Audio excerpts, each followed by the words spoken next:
Assalamualaikum warahmatullahi wabarakatuh. So, berjumpa kita kembali. Okay, dan hari ini kita akan sambung bab 3 lah, iaitu mengenai sistem pengurusan.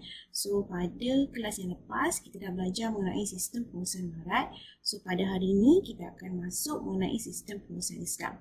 So, saya pasti para pelajar masih ingat lagi mengenai peringkat pengurusan, di mana kita ada 3 peringkat. Okay, iaitu peringkat bawahan, peringkat pertengahan dan juga peringkat atasan.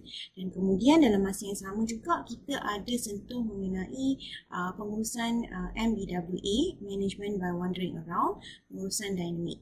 Okay, dan juga peranan pengurus, iaitu kita ada tiga peranan utama dan juga 10 peranan khusus. So pada hari ini kita akan masuk kepada sistem pengurusan Islam. Okay, so saya harap video minggu lepas membantu para pelajar untuk belajar serba sedikit. So ini adalah mengenai pengurusan Islam. Okay, so kalau para pelajar boleh tengok, okay, sebenarnya pengurusan Islam ni ada pada muka surat 44. Okay, 44. Okay, so ni daripada muka surat 44 lah. Okay. So sebenarnya pengurusan Islam ni ada 3 prinsip utama, okay, yang perlu dipatuhi.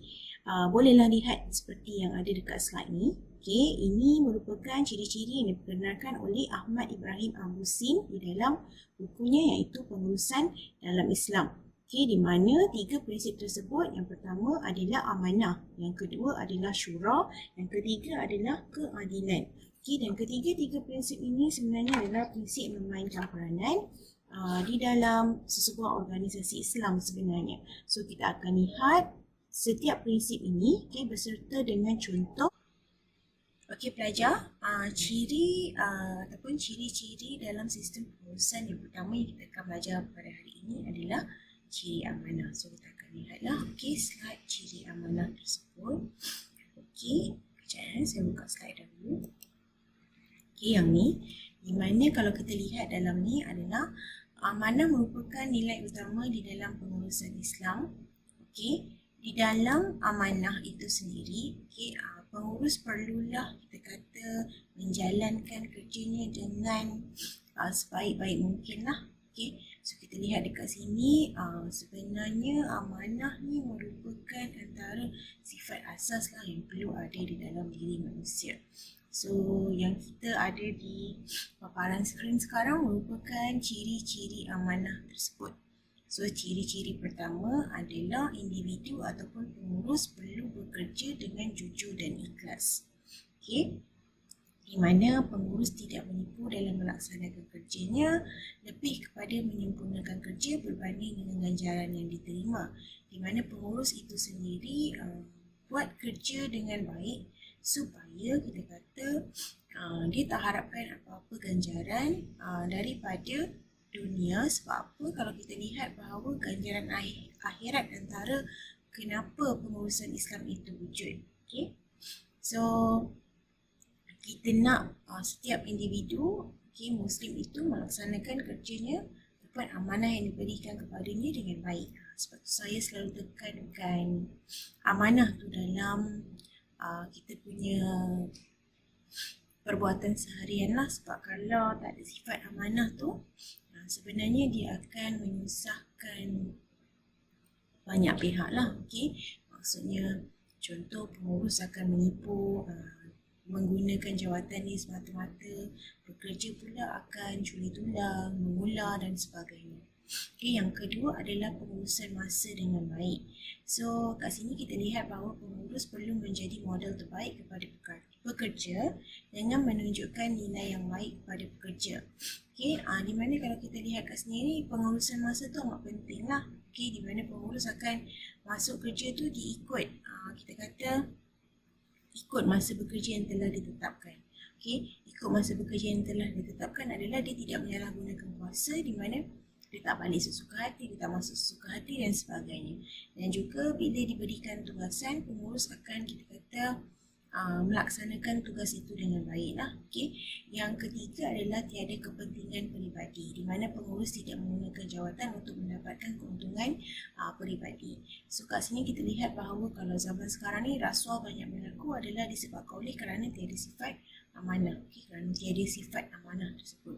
So kita lihat kat sini, bila pengurus ataupun orang atasan kita tu tidak menggunakan kepentingan peribadi ataupun sesiapa lah bekerja bersama, tidak menggunakan for diorang punya interest, okay, untuk diorang punya kepentingan peribadi sendiri.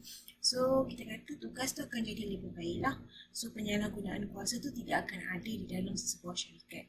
So saya nak juga cakap, okay, kepada para pelajar, okay, contoh-contoh lain adalah kalau kita lihat dekat jalan raya kan, kita tengok orang bawa kenderaan. Okay, walaupun dekat kita kata signboard tu kata okay, had limit adalah 90 km sejam. So kita akan lihatlah di mana ada juga yang akan bawa lebih, ada juga yang akan bawa ikut had tersebut. Tapi kebanyakannya akan membawa kereta tu kita kata tidak mengikut had tersebut. Okay, kecuali kalau ada AES kamera, awak akan tengok ramai-ramai akan slow dekat satu kawasan. Sebab apa? Sebab mereka tahu bahawa jika mereka tidak amanah suatu lalu ataupun ikut apa yang telah ditetapkan peraturan tersebut, so mereka akan didenda lah, akan disaman kita kata kat situ. So oleh itu kita dapat tengoklah kat sini bahawa sifat amanah tu dalam diri manusia tu amat sukar lah, amat susah untuk ada. Okay, sebab tu kita kena ada sifat amanah ataupun pengurus kena ada sifat amanah. So ini antara ciri-ciri amanah yang ada lah. Okay, sebab amanah tu berat kan, so kita kena ambil tahu juga. Okay, seterusnya kalau kita dapat lihat adalah syura. Okay, kalau kita lihat dekat sini, okay, syura adalah dia punya definisi adalah penyertaan atau penglibatan pekerja dalam proses membuat keputusan itu sendiri, di mana pekerja diberi peluang untuk mengenal pasti masalah kerja dan memperbaiki hasil kerja mereka. Okay, kita tengok kepada syarat yang pertama. Okay, dalam melaksanakan syura, okay, perkara-perkara yang dibincangkan di dalam syura itu mestilah tidak bercanggah dengan syarak. Okay, dekat sini sebenarnya, okay, kalau para pelajar boleh tengok, okay, dekat sini sebenarnya pengurus tidak boleh menggunakan syura untuk meluluskan aktiviti yang bercanggah dengan Islam, di mana perkara-perkara ataupun hal-hal yang bercanggah di dalam Islam tidak boleh dibincangkan di dalam syura. Okay, yang ni adalah perkataan depan boleh tu kita tambah tak. Okay, so nanti semua tambah maafkan saya. Okay, sebab tertinggal. Okay, so kita lihat kat sini contoh dalam hal menutup aurat lah, kerana ini telah jelas dalam Al-Quran. So kita memang tak boleh nak bincang hal tersebut, sama ada perempuan boleh ke tidak memakai skirt, maksudnya perempuan muslim boleh ke tidak memakai skirt di dalam di dalam tempat kerja dan sebagainya. Sebab kita dah nampak hal tersebut memang telah diletakkan dalam Quran, tetapkan dalam Quran bahawa hukumnya adalah haram jika perempuan membuka aurat. Okay, yang kedua adalah hak-hak pengurusan. Okay, di mana pengurusan telah diberikan hak, diberikan hak dan tanggungjawab dalam mentadbir organisasi. Oleh itu pengurusan sebenarnya dia adalah kita kata hak-hak tertentu tu. Okay, antaranya adalah hak memilih pekerja dan bekerja untuk pembahagian tugas. So kat sini kita kata tak perlulah nak bawa ke syura tu. Okay, maksudnya nak minta pandangan pekerja. Sebab apa? Pihak pengurusan yang kita kata tadi, pengurusan atasan, bawahan, pertengahan, diorang ada hak diorang dalam mencari ataupun kita kata mencari pekerja, merancang strategi dan sebagainya. Itu kita kena lihat baliklah, tak bolehlah kita kata oh tak adil sebab ini tak guna konsep demokrasi.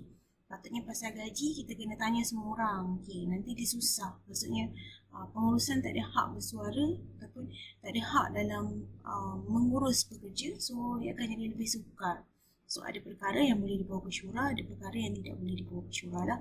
Ada perkara yang kita boleh melibatkan semua orang, ada perkara yang kita tidak boleh melibatkan semua orang. Okay, so yang ketiga adalah syura. Okay, syarat dia adalah perkara yang penting dan jelas sahaja yang boleh dibawa ke majlis syura. Okay, kalau kita lihat dekat sini, okay, perkara yang penting dan jelas adalah menurut Muhammad Al-Ghori. Okay, so kita kata penulis buku Administrative Development from an Islamic Perspective. Okay, beliau menjelaskan bahawa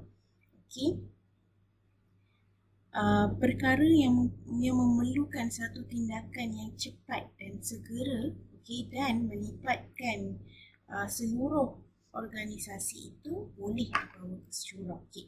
Maksudnya perkara yang kurang penting ataupun kurang jelas, tidak memberi manfaat, tak perlu kita bawa. Okey, seterusnya adalah pelantikan jawatan dalam syura.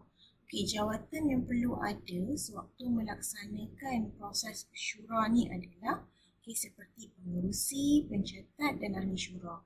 Okey, reason kenapa kita perlu ada pencatat adalah, ataupun kalau zaman sekarang kita kata setiausaha lah. Okey, zaman dulu kita sebut pencatat kan. Okey, kerana kita perlu mencatatkan semua perkara yang penting itulah, apa yang dicakapkan sepanjang kita kata syura ataupun proses perbincangan tersebut. Kerana jika ada keputusan yang dibuat di dalam majlis ataupun proses syura tersebut, so nanti kita kata pencatat telah mencatatkan dengan betul, dan jika berlaku salah faham, so kita boleh rujuk balik kepada nota catatan pencatat tersebut ataupun nota catatan setiausaha tersebut. That's why kita kata antara jawatan yang perlu adalah pengerusi, pencatat dan ahli syura. So kalau kita lihat sekarang semua pun ada dalam sesebuah meeting, ketiga-tiga benda ni ada. So kita akan ada head, orang yang menjadi ketua di dalam majlis ataupun meeting tersebut. Kemudian kita akan ada secretary, setiausaha, dan juga kita kata ahli syura yang terdiri daripada individu-individu tertentu yang menerangkan tentang majlis syura ataupun tujuan meeting tersebut diadakan. Saya bagi satu contoh lah. Katalah dekat KPBKL, kita buat meeting pasal akademik. So bila kita buat meeting pasal akademik, so dia akan jadi timbalan rektor akademik, itu adalah pengerusi dia. So ahli-ahli dia adalah timbalan dekan akademik daripada kedua-dua fakulti dan ketua program. Tinggi daripada jawatan kuasa akademik adalah senat. So bila senat, dia dah tak libatkan kita kata ketua program. Senat dia akan libatkan CEO, kita kata pengurusan tertinggi, dan juga kita kata TRA, maksudnya timbalan rektor akademik yang tadi ada dalam JKA, dan juga dekan fakulti. Itu perbezaannya. Sebab apa? Dia membincangkan tentang perkara-perkara yang berkaitan. So that's why kita kata ahli syura tu pun penting di dalam sebuah organisasi untuk ditetapkan siapa yang perlu masuk meeting ataupun masuk syura dan siapa yang tidak perlu. Seterusnya adalah yang ketiga adalah keadilan. Kalau kita lihat dekat sini, keadilan ini adalah dalam muka surat 47. Ini merupakan matlamat amanah lah. Kalau kita lihat, kalau kita pengurus menunaikan amanah melalui syura, so keadilan tu akan jadi dengan sendirinya lah. So ini antara ciri-ciri keadilan. Yang pertama, kerja perlulah sesuai dengan fitrah individu masing-masing. So di mana dekat sini pengurus perlu memastikan pembahagian kerja diberikan dengan adil mengikut fitrah individu. So kalau kita lihat dekat sini, that's why kebanyakan jururawat adalah wanita. Sebab apa? Kita lihat kat sini sifat keibuan dia ada. So dia mampu untuk menjaga orang sakit. Sifat ihsan dia tinggi sikit lah. Dan kalau kita lihat dekat sini zaman sekarang, kalau buruh dia banyak lelaki. Kenapa? Lelaki mempunyai kuatan ataupun daya kita kata tubuh badan yang lebih kuat berbanding wanita. So perkara-perkara begitu perlu diambil kira lah dalam pembahagian tugas supaya dia dapat kita kata mengikut fitrah-fitrah individu ataupun manusia yang telah ditetapkan oleh Allah Subhanahu Wa Taala. Yang kedua adalah ganjaran sewajarnya. So di mana dekat sini kita kata pemberian upah, ganjaran dan insentif perlu diberikan oleh pengurus kepada pekerja seperti yang termaktub di dalam undang-undang buruh. Okey, so perkara-perkara lain seperti kita kata kerja lebih masa, cuti pun perlu diambil kira. Bukan sekadar yang basic je, okey, perkara-perkara ekstra yang pekerja buat pun perlu diberikan ganjaran yang sewajarnya. Okey, konsep keadilan itu tidak mengambil ciri-ciri ganjaran sahaja. Okay, malahan kalau kita lihat hukuman sewajarnya pun ada.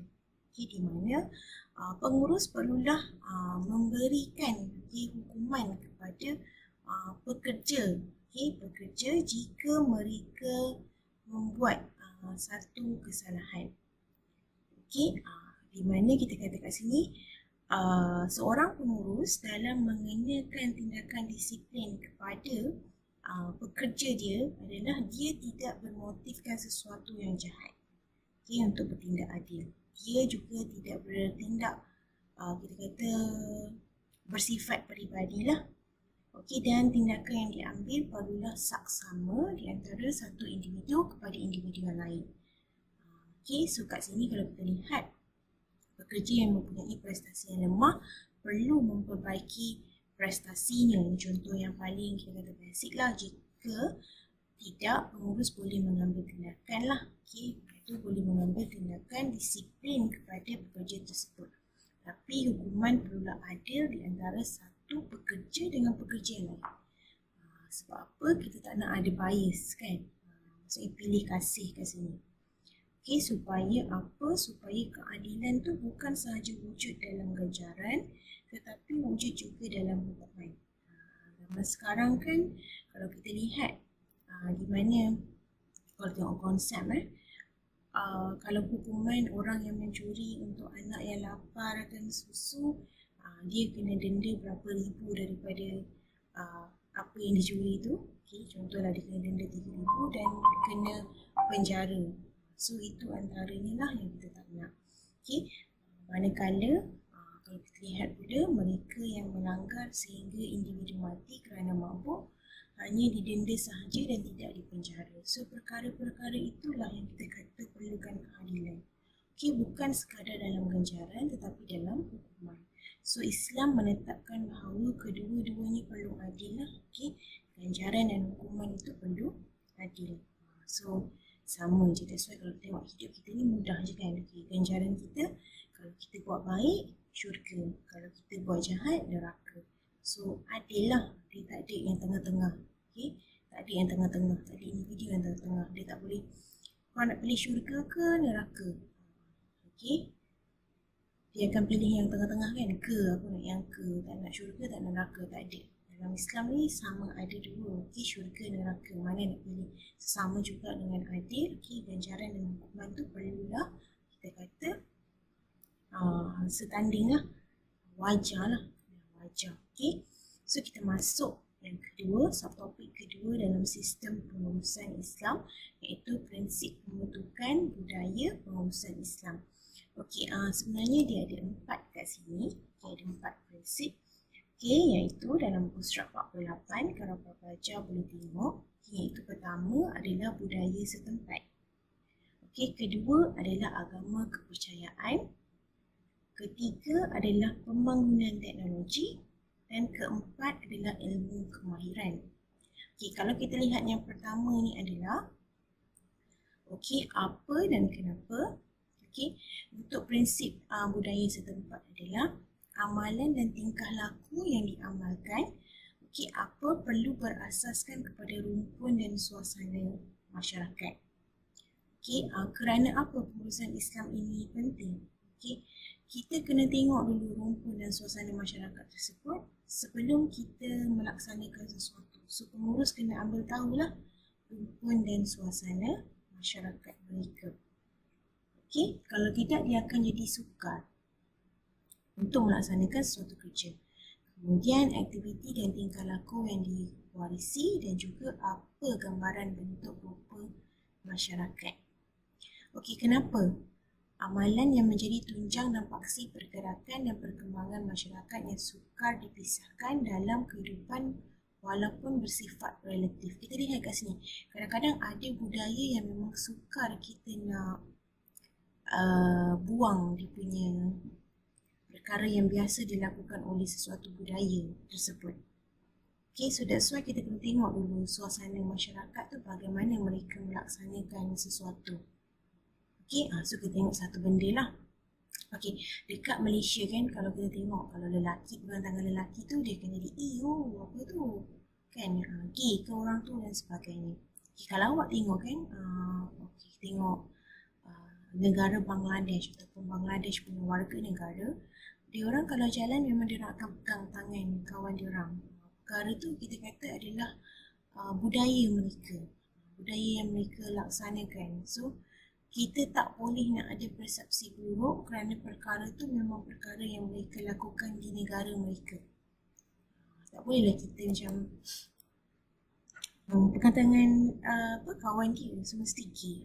Benda tu tak boleh lah. Sebab apa? Kita faham bahawa itu adalah perkara yang mereka lakukan. Maksudnya budaya yang mereka buat lah.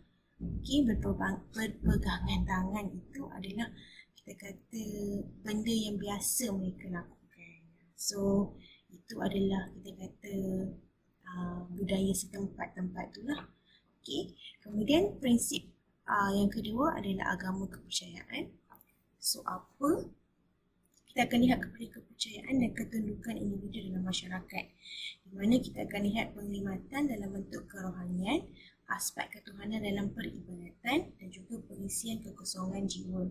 Kenapa benda ni penting? Kerana pedoman yang berasaskan keagamaan adalah suatu yang mutlak sifatnya dan berkekalan dan tidak mengalami sebarang perubahan daripada segi prinsipnya.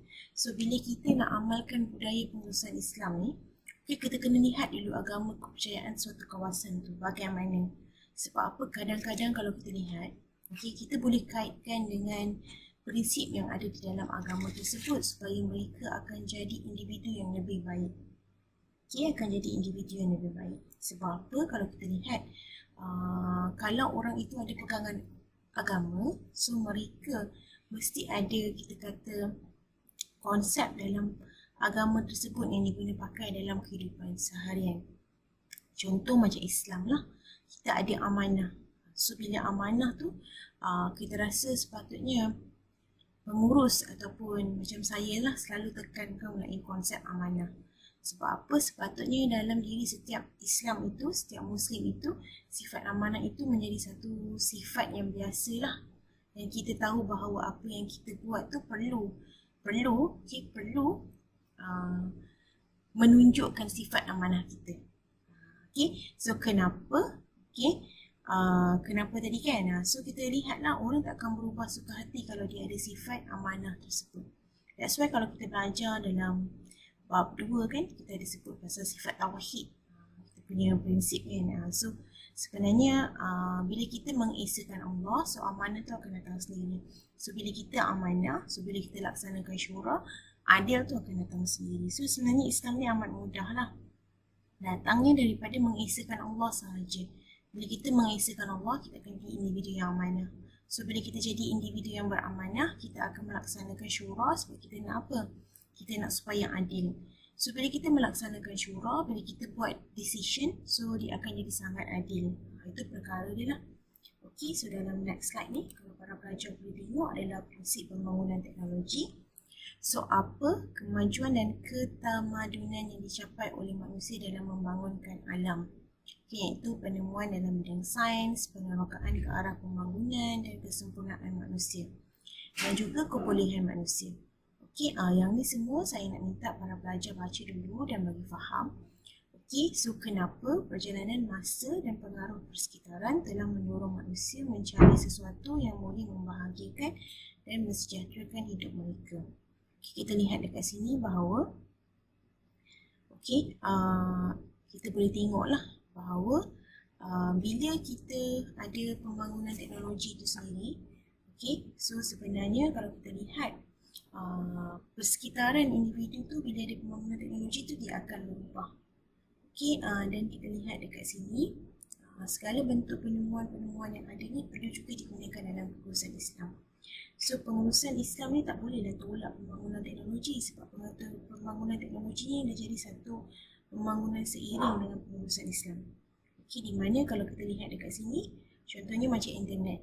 Okay, pengurus Islam tak boleh menolak penggunaan internet di dalam kerja. Sebab apa? Sebab dia sebenarnya adalah kalau kita nak driven, maksudnya menuju ke arah objektif yang kita dah tetapkan, okay, pembangunan teknologi ni lah yang kita perlu guna pakai. Okay, bila kita nak capai keuntungan, so kalau kita nak promote produk kita, kita kena gunakan medium-medium semasa. Okay, contohnya macam media sosial. So, tak bolehlah pengurus Islam ni menolak pembangunan teknologi ni. Okay, prinsip yang keempat adalah prinsip ilmu kemahiran. So, apa? Menggambarkan kesempurnaan penciptaan manusia oleh Tuhan. So, di mana kat sini kita tengok manusia tu dia boleh berfikir dan bertindak. Okay, dan manusia juga boleh pilih lah nak buat sesuatu. Okay, sama ada baik atau buruk. Kemudian kita lihat juga pemacu ke arah pembangunan dan kejayaan kehidupan. So, bila manusia ni boleh berfikir, manusia ni boleh kita kata memilih sama ada nak jalan A atau jalan B. So, kat sini kita akan lihatlah bahawa itulah konsep pembangunan yang berjaya. Okey, kenapa? Kemampuan ini telah membezakan percintaan antara manusia dan haiwan. So, kalau kita lihat, manusia ni adalah, kita kata, pada tinggilah darjat kat dunia kan, selain daripada malaikat dan jin, kerana kita ni ada akal fikiran. So, kita tengok kat sini bahawa kita kena tengok bahawa asas ini akan berkembang lah. Okay. Berpandukan kepada prinsip yang telah dikemukakan di atas, iaitu 3 prinsip tadi lah: pembangunan teknologi, so dengan kita kata ada prinsip budaya setempat dan juga agama kepercayaan. So ini akan membuatkan pembangunan dalam sebuah pengurusan ataupun syarikat ataupun organisasi Islam itu akan lebih berkembang. Sebab tu ilmu kemahiran amat penting lah, individu tu sendiri. Dia nak ke arah mana? Okey, dia nak ke arah mana? Kalau dia guna kemahiran dia ke arah kebaikan, sebenarnya dia akan kita kata mengembangkanlah potensi agensi tersebut. Okey, mengembangkan potensi agensi tersebut. Okey, kita masuk kepada yang seterusnya adalah proses transformasi budaya pengurusan Islam. Okey, so kalau kita lihat dekat sini, okey, sebenarnya proses transformasi ini ada di buku surat 49. Okey, ada di buku surat 49. Ini merupakan slide terakhir kita lah. So, kita buka dulu. Okey. Ini berdasarkan situasi di atas 3 instrumen utama yang perlu digerakkan lah. Antaranya adalah institusi syura, institusi al-hisbah dan juga etika kerja Islam. So kalau kita lihat dalam muka surat 49 ni, 49, di mana input dia adalah bila kita mengabdikan diri kepada Allah, dan juga kita mengeksploitasikan sumber tenaga dalam pengurusan, iaitu menggunakan sumber tenaga yang ada dalam pengurusan. So, bila kita menggunakan konsep syura, etika kerja dan juga al-hisbah, output dia adalah dia akan menjadi budaya kerja yang seimbang. So gabungan dua input tu, melalui proses yang kita kata di tengah-tengah tadi ni. Nah, ni proses yang tengah-tengah ni. Akan menghasilkan output yang pertama, budaya kerja yang seimbang. So that's why pengabdian diri kepada Allah tu penting. Mentauhidkan Allah tu penting. So bila kita menggunakan sumber yang ada, sebab Allah katakan bertibaranlah kau di muka bumi ini, dalam mencari rezeki. So Allah benarkan kita gunakan sumber-sumber yang ada kat muka bumi ni. So bila kita mengabdikan diri kepada Allah, so budaya kerja kita akan seimbang. Sebab kalau kita lihat tujuan pengurusan Islam itu sendiri adalah mencapai al-falah, kebahagiaan dunia dan akhirat. Itu maksud budaya kerja seimbang. Bukan kita kerja dunia sahaja. Bukan kita kejar keuntungan dunia semata-mata dalam bentuk wang ringgit, tapi kita juga mengejar, kalau kita lihat, mengejar juga kita kata tadi keuntungan di akhirat. Di mana kalau kita lihat dalam Islam itu sendiri, kita sebenarnya nak mencapai keridaan Allah Subhanahu Wa Taala. Kita buat semua benda ni kan, macam awak belajar, saya kerja, semuanya nak capai keridaan Allah Subhanahu Wa Taala. Itu maksud budaya kerja seimbang. Bukan semata-mata fokus kepada kita kata dunia semata-mata. Sebab tu kita kata Islam ni berbeza dengan Barat kerana Barat tu dia lebih kepada mengaut keuntungan dunia semata-mata, tetapi kalau dalam Islam ni dia lebih kepada untuk dunia dan akhirat. Okey? Okey, para pelajar, kod kelas untuk hari ini adalah amanah. Okey, kod kelas untuk hari ini adalah amanah. A-M-A-N-A-H. So, para pelajar boleh masukkanlah dalam kedatangan pada hari ini dan juga submit kepada saya dalam Google Form itu. Okey, jika kod kelas salah, so macam biasalah kedatangan tidak akan diambil. Okey. Dan jika kita lihat, input pertama dalam buku, kalau masing-masing boleh tengok, buku surat 49, pengabdian diri kepada Allah, dan juga jika individu itu mengeksploitasikan sumber tenaga dalam pengurusan, dan jika yang ketiga, etika dalam perjalanan operasi pengurusan, dan jika dia mengamalkan konsep syura, etika kerja dan al-isbah, dia akan mendapat output yang kedua lah, melaksanakan tanggungjawab keadilan. So, di mana dia akan melaksanakan tugasan ni dengan adil lah dalam semua perkara. Okey, ini adalah proses yang perlu lalui lah untuk capai output tu. Okey, input tu macam bahan. Nanti saya cerita pasal input. Apa beza input dan output tu. Okey, kalau kita ada input semua ni, empat-empat ni, mengabdikan diri kepada Allah. Okey, mengeksploitasikan sumber tenaga dalam pengurusan, etika dalam perjalanan operasi perusahaan, dan budaya masyarakat seimbang. Jika kita melalui proses yang di tengah-tengah ni tadi, syura, etika kerja dan al-isbah, dia akan menghasilkan output, iaitu melahirkan organisasi dan masyarakat yang saksama. Okey, apa beza input dengan output? Okey, kenapa kita kata tambahan input tu akan menjadikan output yang berbeza? Okey, kita lihat dekat sini Contoh, bila awak nak masak something, kan? Contohlah, awak letak tepung, awak letak telur, kemudian awak letak ikan bilis. Dia akan jadi cucuk ikan bilis. Kalau awak letak tepung, awak letak telur, awak letak bawang, dia akan jadi cucuk bawang. So, that's why kita kata, apa input yang kita letakkan tu akan menghasilkan output yang berbeza. Dia tak ada awak letak tepung, telur, awak letak bawang jadi pancake. Tak ada. Okey, dia akan jadi cucuk bawang. Tu maksud dia. Sama juga apa yang proses dia adalah, proses yang macam kita cakap tadi, syura, etika kerja dan al-isbah. Proses jemput-jemput tadi adalah menggaulkan, kemudian meletakkan di dalam minyak panas. Itu output dia baru akan menghasilkan cucuk bawang. That's why kita tengok bahawa kita kata input itu amat penting. So, input tu tak boleh satu. Kan? Kalau awak kita katalah, kalau input tu kita mengabdikan diri sahaja kepada Allah, terus melalui proses syura, etika kerja dan al-isbah, dia tidak akan menghasilkan output apa-apa. Sama juga macam cucu tadi. Katalah dia punya basic adalah tepung sahaja. Terus melalui proses menggaul. Kemudian masuk ke minyak. Jadi apa? Tak ada apa-apa kan output dia. That's why dalam input tu dia perlu ada dua perkara. Dua perkara.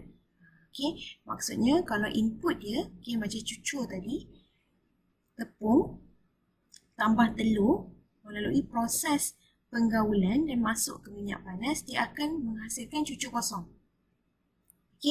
Kalau input dekat sini, mengabdikan diri kepada Allah, mengeksploitasikan sumber tenaga dalam pengurusan, kemudian dia akan melalui proses syura, etika kerja dan al-isbah, dia akan menghasilkan budaya kerja yang seimbang. So, kita kena gunakan sumber untuk melaksanakan kerja. Sumber tenaga manusia, kemudian sumber bahan mentah, barulah kita kata kita boleh menghasilkan budaya kerja yang seimbang. Dalam Barat tak ada budaya kerja yang seimbang. Sebab apa? Dia tak ada pengabdian diri kepada Allah. Pengabdian diri dia kepada organisasi. That's why kalau awak tengok kan, dalam kajian Barat diorang ada buat, kebanyakan diorang adalah diorang nak self apapun kita kata life balance.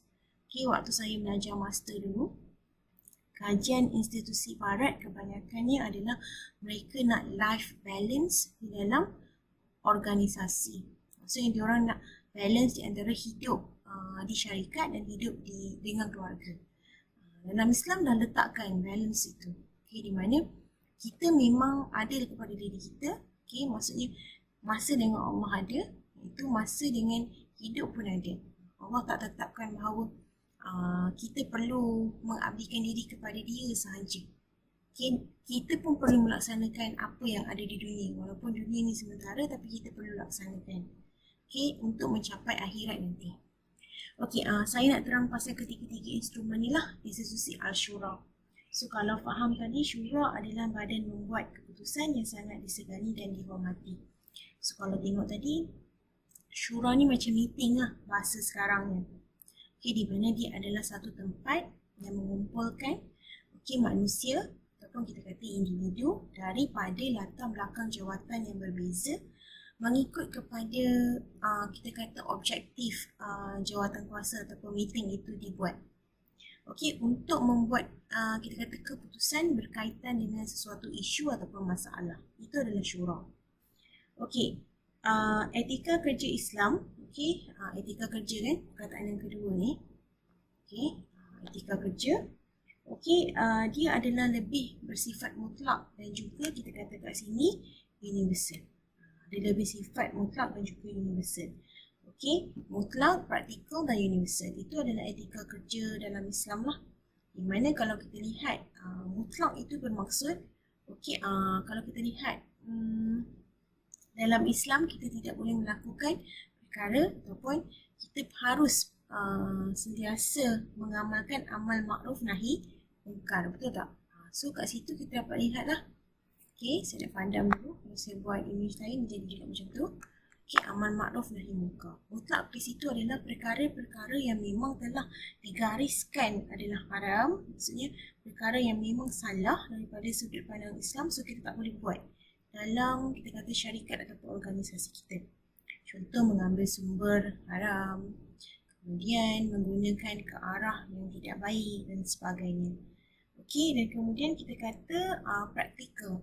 Maksudnya kalau kita lihat sebenarnya boleh diguna pakai oleh sesiapa, Islam dan bukan Islam. Okey, sebab kita ada sifat amanah. So dalam sebuah organisasi kita kata barat ke Islam, amanah tu perlu ada. Kan? Diorang sebut etik.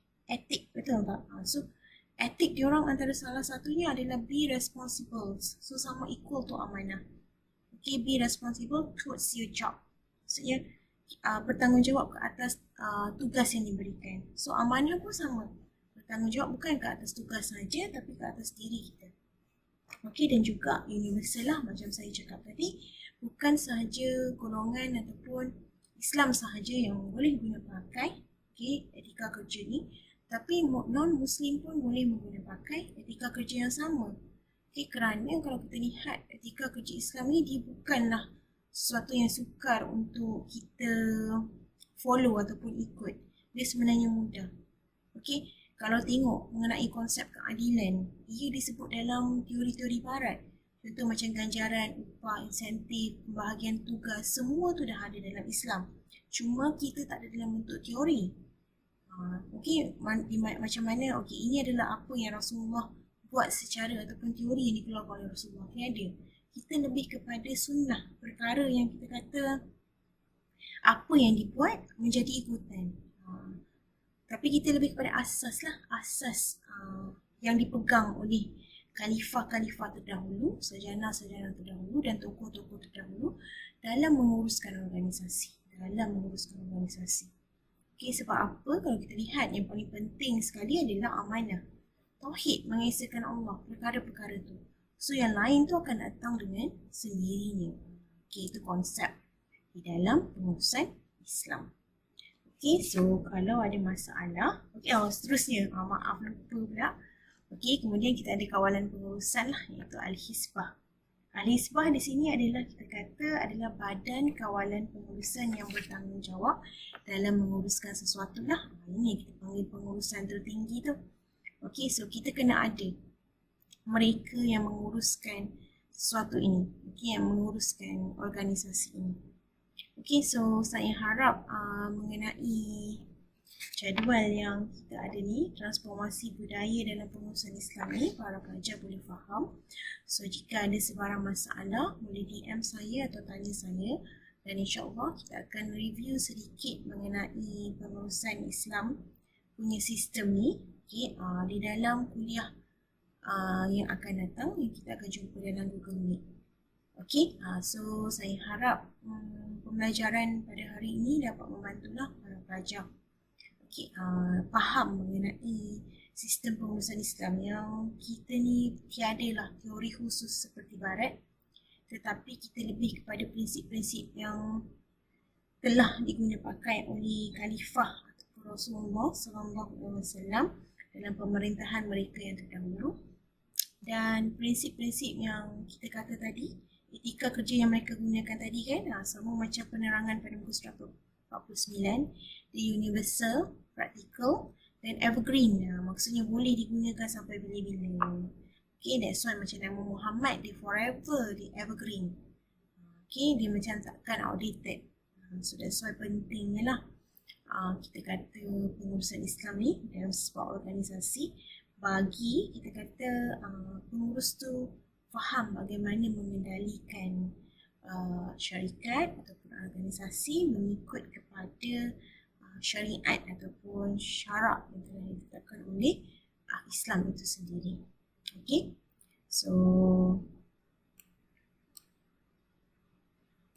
sekejap ya. Okay, so, itu sahaja untuk hari ini. Okay, kita akan berjumpa lagi di dalam kuliah yang akan datang. So insyaAllah saya doakan semoga para pelajar dipermudahkanlah untuk memahami bab ini. Okay, dan macam saya selalu cakap, bila tidak berdepan ni, dia akan kurang sikit nak bercakap. Sebab apa? Susah. Sebab tak ada interaksi kan, one way interaction saja. Saya bercakap dengan kamera, kamera bercakap dengan saya.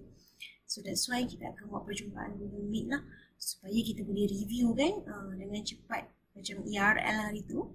Okay, untuk bab-bab yang kita dah belajar. Okay, dan saya harap para pelajar enjoy lah. Okay, Assalamualaikum warahmatullahi wabarakatuh.